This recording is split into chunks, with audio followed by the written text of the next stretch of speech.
사랑하는 형제자매 여러분, 주님의 이름으로 평안을 전합니다. 지금 이 순간 세상은 전례 없는 혼돈과 불안 속에 있습니다. 눈에 보이지 않는 작은 바이러스 하나가 우리의 일상을 송두리째 바꾸어 놓았고, 많은 이들이 고통과 두려움 속에서 하루하루를 보내고 있습니다. 하지만 우리는 기억해야 합니다. 이 모든 상황 속에서도 우리를 지키시고 인도하시는 분은 오직 한 분, 살아계신 우리 하나님이심을 믿습니다. 오늘 나누는 이 말씀이 여러분의 마음에 큰 위로와 소망이 되기를 간절히 기도합니다. 만약 이 메시지가 여러분의 영혼에 울림을 준다면 좋아요와 공유를 통해 이 은혜를 주변에 나누어 주십시오. 여러분의 작은 손길 하나가 어둠 속에서 길을 잃은 또 다른 영혼에게 구원의 등불을 비추는 귀한 사역이 될 것입니다. 이 채널을 구독하시는 모든 분들의 삶과 가정 위에 하나님의 크신 축복이 항상 함께 하시기를 기도합니다. 우리가 겪고 있는 이 위기는 단순히 전염병의 문제가 아닐지도 모릅니다. 얼마 전까지만 해도 과연 누가 상상이나 했을까요? 정부의 명령으로 교회의 문이 닫히고 성도들이 함께 모여 예배드리는 것조차 제한받게 될 줄을 말입니다. 수만 명이 모이던 교회가 단 10명의 예배만 허락받는 현실은 우리에게 큰 충격을 주었습니다. 세상의 법은 말합니다. 집에 머물러라. 그것이 세상을 구하는 길이다. 그러나 하나님의 법은 우리에게 분명히 말씀하십니다.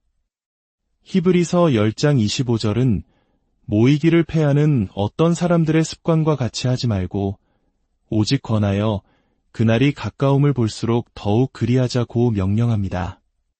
세상의 권력은 술집이나 유흥시설은 필수적이라 여기면서도 영혼의 안식처인 교회는 필수적이지 않다고 판단했습니다. 무고한 생명을 해하는 곳은 지지하면서도 생명의 말씀을 가르치는 교회는 억압하려 했습니다.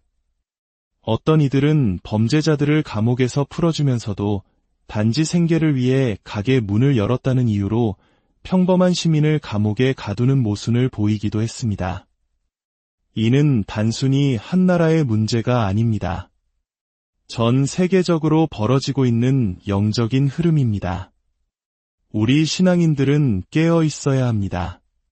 자유를 지키기 위해 우리의 자유를 사용하지 않는다면 우리는 결국 그 자유를 모두 잃게 될 것입니다. 내가 너희를 돌보아 주겠다고 말하는 이들을 경계하십시오.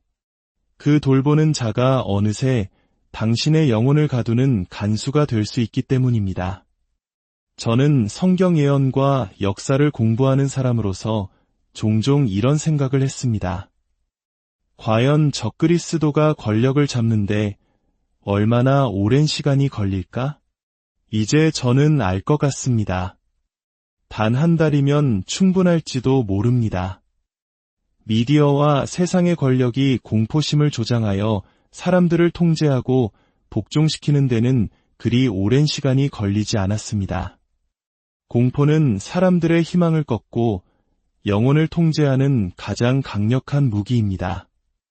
이 모든 상황이 마지막 때에 나타날 신세계 질서, 즉 적그리스도의 통치를 위한 예행 연습처럼 보이는 것은 왜일까요? 사도 요한은 요한계시록에서 마지막 전쟁에 동원될 2억 명의 군대에 대해 분명히 묘사했습니다. 또한 요한계시록 9장은 불을 뿜는 용과 큰 머리를 가진 존재에 대해 기록하고 있습니다. 이는 특정 국가를 상징하는 것을 넘어 마지막 때에 세상을 지배할 거대한 악의 세력을 보여주는 것입니다. 예수님께서 마태복음 24장에서 그날들을 감하지 아니하면 모든 육체가 구원을 얻지 못할 것이나 그러나 택하신 자들을 위하여 그날들을 감하시리라고 말씀하신 이유가 바로 여기에 있습니다. 오늘날 인류는 생화학 무기와 핵무기로 지구상의 모든 생명을 몇 번이고 파괴할 수 있는 능력을 갖추게 되었습니다. 앞으로 이 땅에 다가올 공포의 시대는 지금 우리가 겪는 위기와는 비교조차 할 수 없을 것입니다. 의료 전문가들은 한때 이 바이러스로 수백만 명이 사망할 것이라고 예측하며 극심한 공포를 조장했습니다. 그러나 그 숫자는 결코 현실이 되지 않았습니다. 마찬가지로 적그리스도와 그의 신세계 질서는 공포를 통해 세상을 지배할 것입니다. 만약 당신이 이마나 손에 그의 표, 짐승의 표를 받기를 거부한다면 그는 당신의 목을 벨 것이라고 성경은 경고합니다. 이것이 바로 그들이 사용할 공포 정치입니다. 예수 그리스도를 구주로 영접하지 않은 사람들은 그날의 끔찍한 선택의 기로에 놓이게 될 것입니다. 짐승의 표를 받고 영혼을 파는 대신 잠시 목숨을 부지할 것인가, 아니면 믿음을 지키고 순교할 것인가. 짐승의 표를 받는 순간 당신의 영혼은 영원히 잃게 됩니다. 적그리스도는 당신의 삶을 완전히 통제할 것입니다. 그 표 없이는 빵 한 조각, 우유 한 통도 살 수 없습니다. 당신의 모든 움직임과 모든 소비가 감시되고 기록될 것입니다. 우리는 정신을 차려야 합니다. 우리 조상들이 피와 땀으로 지켜온 이 땅과 신앙의 자유가 위협받고 있습니다. 창세기 11장의 바벨탑 사건부터 오늘날에 이르기까지 모든 신세계 질서의 목표는 단 하나였습니다. 바로 하나님과 그의 아들 예수 그리스도를 이 땅과 우리 사회에서 몰아내는 것입니다. 고대 바벨론에서 니므롯은 하나님께 반역하고 비밀스러운 우상 종교를 만들었습니다. 그의 아내 세미라미스는 스스로를 하늘의 여왕이라 칭했고 그의 아들 담무스는 신의 아들이라 주장했습니다. 이것이 바로 어머니와 아기를 숭배하는 이교의 시작이며 그 상징은 아기를 안고 있는 어머니의 모습입니다. 이 거짓된 종교의 영은 오늘날까지도 여러 모습으로 변형되어 우리 곁에 남아 있습니다. 역사 속에서 일루미나티와 같은 비밀 결사 조직이 나타나기도 했습니다. 그들은 스스로를 계몽된 자들이라 불렀지만 실상은 사탄 숭배자들과 무신론자들이었습니다. 어둠의 왕자를 따르는 자들이 스스로를 빛의 사자라 칭하는 것은 참으로 역설적입니다. 이는 빛의 천사로 가장하는 사탄의 전략과 똑같습니다. 그들의 목적 역시 사회에서 하나님을 몰아내는 것이었습니다. 20세기에 등장했던 거대한 독재자들은 사람들에게 평화와 번영의 새로운 질서를 약속했습니다. 그러나 그들이 가져온 것은 수천만 명의 목숨을 앗아간 끔찍한 피바다였습니다. 특히 그들은 하나님의 선택받은 백성인 유대인들을 조직적으로 학살했습니다. 하나님의 눈동자와 같이 여기시는 소중한 언약의 백성을 말입니다. 오늘날 국제기구를 중심으로 한 세계 단일 정부 운동 역시 비슷한 목표를 가지고 있습니다. 그들은 세계 정부, 즉 신세계 질서를 달성하기 위해 사람들의 마음에서 4가지를 제거해야 한다고 말합니다. 첫째는 개인주의, 둘째는 가족에 대한 충성심, 셋째는 국가에 대한 애국심, 그리고 마지막 넷째는 바로 종교입니다. 사랑하는 성도 여러분, 질병이나 위기로 인해 마음에 무거운 짐을 지고 계십니까? 의심과 고통으로 가득 차 있습니까?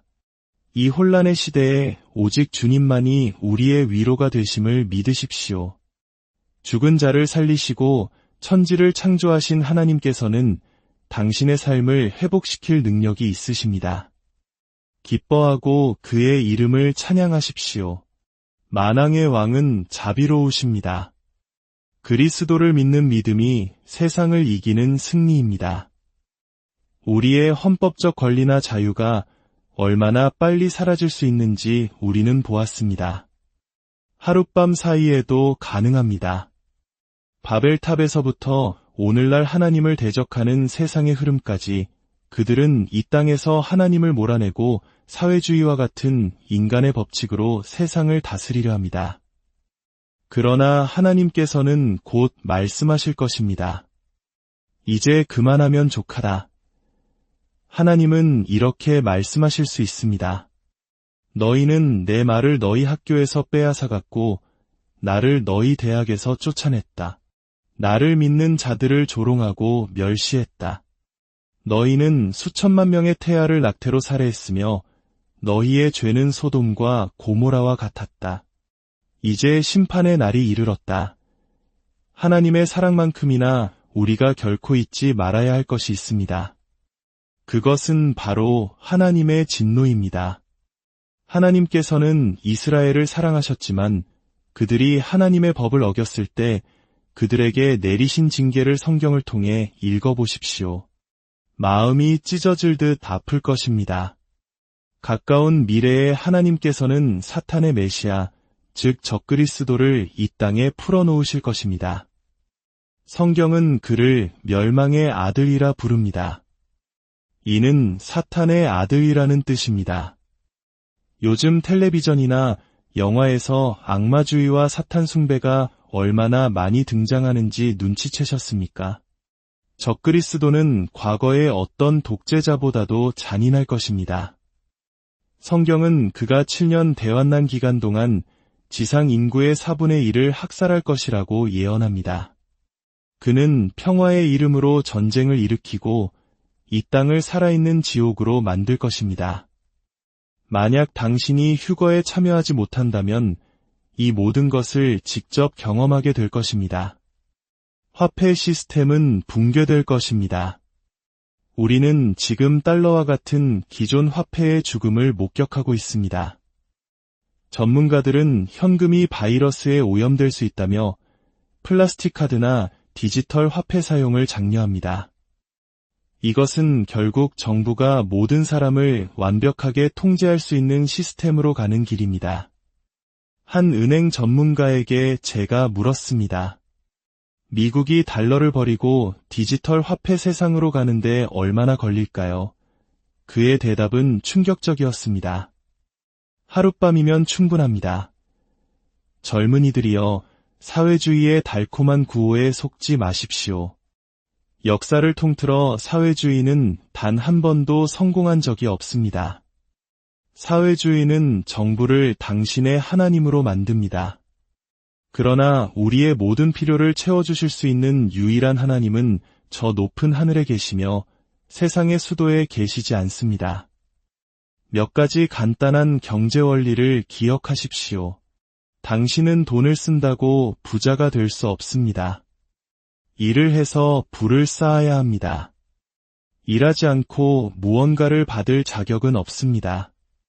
한 사람이 일하지 않고 무언가를 받는다는 것은 다른 누군가가 대가 없이 일해야 한다는 뜻입니다. 정부는 다른 사람에게서 먼저 빼앗지 않고는 누구에게도 아무것도 줄 수 없습니다. 만일 국민의 절반이 나머지 절반이 나를 먹여 살릴 테니 일할 필요가 없다고 생각하게 되면 그때가 바로 그 나라의 끝입니다.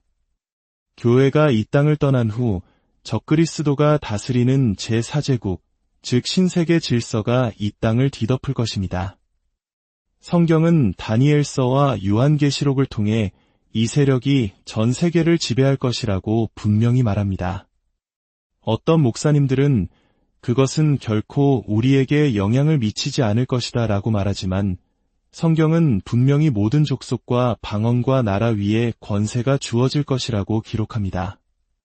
그 누구도 예외는 없습니다.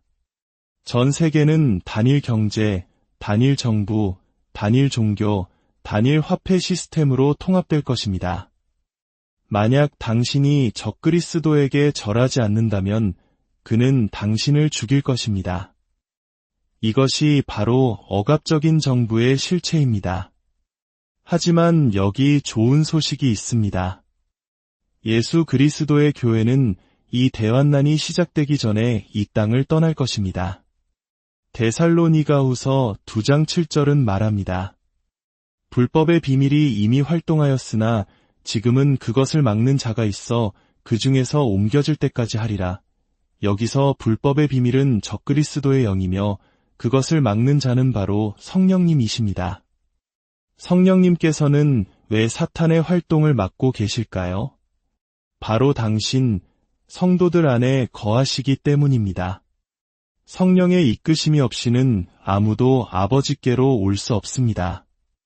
여러분은 세상의 소금이요 빛입니다. 우리가 이 땅에 있는 한 사탄은 세상을 완전히 장악할 수 없습니다. 그러나 우리가 휴거되어 이 땅을 떠나는 순간 하나님께서는 어둠의 왕자를 따르는 이 세상을 그의 손에 넘겨주실 것입니다. 어떤 사람들은 묻습니다. 만약 제가 짐승의 표를 받으면 예수님이 다시 오실 때 저를 용서해 주실까요? 제 입을 똑똑히 보십시오. 대답은 아니요입니다. 요한계시록 14장 9절은 누구든지 짐승과 그의 우상에게 경배하고 이마에나 손에 표를 받으면 하나님의 진노의 포도주를 마시고 불과 유황으로 고난을 받으리라고 엄중히 경고합니다. 적그리스도는 은혜의 시대가 끝나고 7년 대환난이 시작되는 마지막 때에 나타날 것입니다. 그 마지막 때는 바로 지금일 수 있습니다. 오늘 당신에게 던지는 질문은 이것입니다. 당신은 개인적으로 공중에서 예수 그리스도를 만날 준비가 되셨습니까? 교회의 휴거를 맞이할 준비가 되셨습니까? 사랑하는 성도 여러분, 우리는 시들지 않는 장미가 피어나는 도시로 갈 것입니다. 안녕이라는 이별의 말이 없는 도시로 갈 것입니다. 눈물이 없고 고통도 슬픔도 질병도 없는 곳으로 갈 것입니다. 그곳에는 암병동도 죽음도 아픔도 없습니다. 우리는 구속받은 자들이 영광의 면류관과 눈부신 위의 옷을 입는 도시로 갈 것입니다. 우리는 만물의 건축가이신 주님께서 지으신 저택과 황금길을 걷게 될 것입니다. 우리는 우리의 면류관을 그분의 발 앞에 내려놓을 것입니다. 그는 우리의 주님, 우리의 구원자, 우리의 구속자이십니다.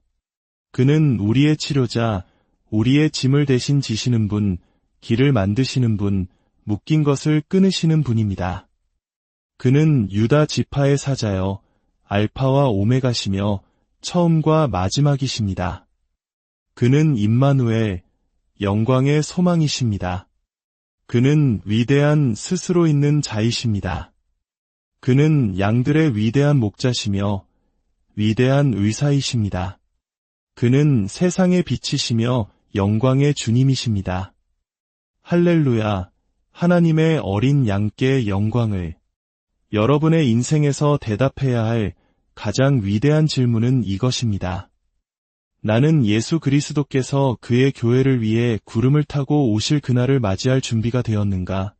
지금 이 순간 여러분의 삶에 그리스도께서 용서하시길 원하는 것이 있다면 그 어떤 죄라도 그는 용서하실 수 있고 또 용서하실 것입니다.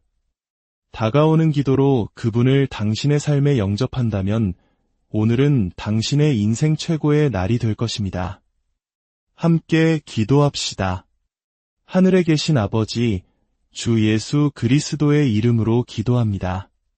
저의 모든 죄를 용서하여 주시고 모든 불의에서 저를 깨끗하게 하여 주옵소서. 오늘 저는 십자가 앞으로 나아가 예수 그리스도를 저의 구원자여 주님으로 영접합니다. 오늘부터 영원토록 저의 마음과 영혼과 생각과 몸을 다하여 주님을 섬기겠습니다. 이 순간부터 예수님은 제 삶의 주인이십니다. 예수님의 이름으로 기도합니다. 아멘. 기적의 시대는 끝나지 않았습니다. 주님은 오늘날에도 기적이 현실이 되기를 원하십니다. 우리가 섬기는 하나님은 기적을 행하시는 분이시며 당신을 치유하실 수 있습니다. 이제 주님께서 당신에게 복을 주시고 당신을 지키시기를 원하며 주님께서 그의 얼굴을 당신에게 비추사 은혜 베푸시기를 원하며 주님께서 그 얼굴을 당신에게로 향하여 드사 평강 주시기를 원합니다. 하나님께서 당신에게 두려워하는 마음이 아니요 오직 능력과 사랑과 절제하는 마음을 주셨음을 알게 되기를 바랍니다. 하나님께서 당신의 삶에 부어주실 기름 부으심의 기대를 안고 살아가기를 축원합니다. 당신의 자녀와 가족을 축복할 주님의 넘치는 은혜를 알게 되기를 바랍니다. 그 축복이 당신과 관계된 모든 사람들에게 계속 이어지기를 기도합니다. 당신을 통해 흘러나오는 하나님의 은혜가 너무나 커서 당신의 손이 닿는 모든 것이 기름 부음 받고 축복받기를 우리 주 예수 그리스도의 거룩하신 이름의 권세로 간절히 기도하고